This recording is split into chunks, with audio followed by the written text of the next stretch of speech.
चलते फिरते बिंदु रूप की स्थिति इस समय कम भी नहीं लेकिन न के बराबर है।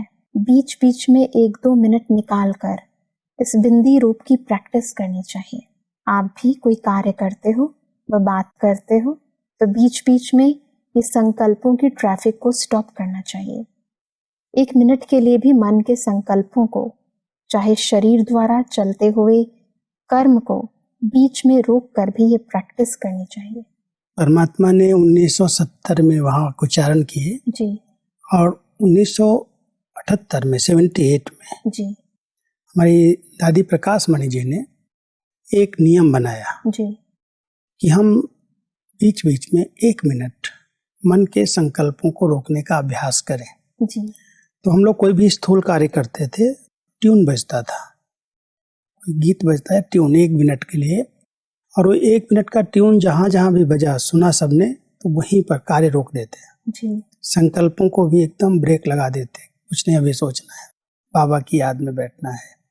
तो इससे बड़ा अच्छा वायुमंडल बन जाता है।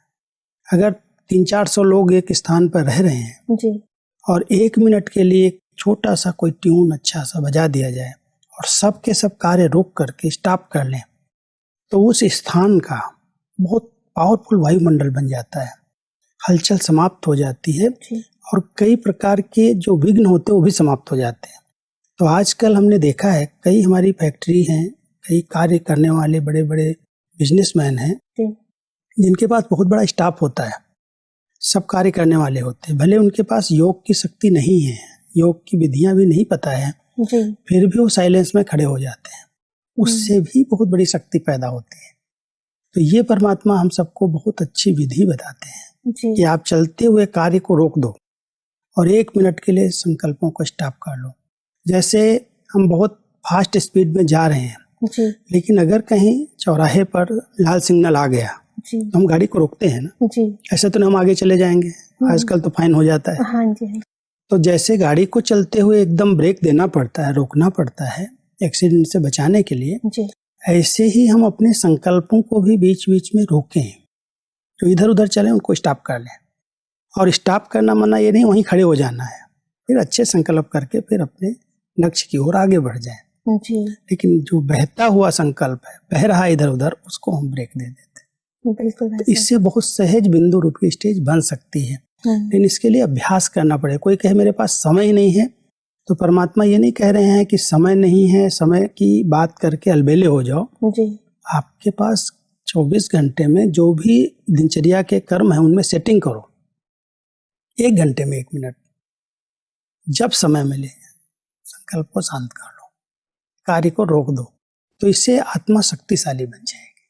कई बार ऐसा होता है कि जैसे ट्रैफिक कंट्रोल बजते हैं दिन में बीच बीच में टाइमिंग्स पर, तो किसी का ट्रैफिक कंट्रोल मिस हो जाता है, ऐसे में वो क्या करे?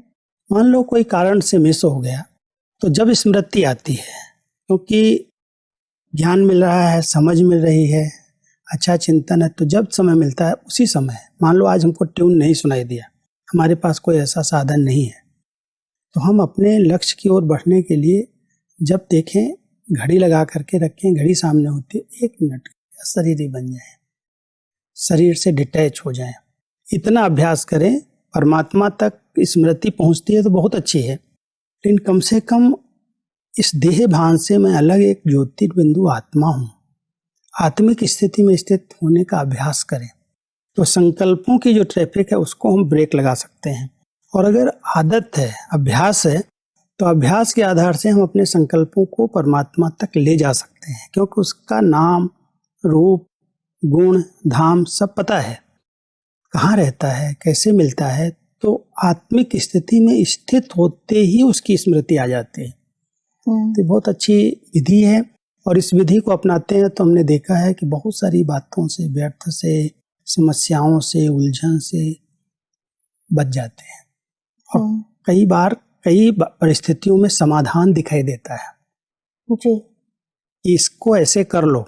लेकिन अगर हमारी उलझी हुई बुद्धि है, बहुत थकी हुई बुद्धि है, बहुत संकल्प विकल्प चल रहे हैं, तो कोई बात आती है तो कैसे करूं, क्या करूं, किससे पूछूं, नहीं हो रहा है, तो वहाँ पर हम घबरा जाते हैं, काम नहीं कर पाते, जो यथार्थ होना चाहिए वो नहीं हो पाता।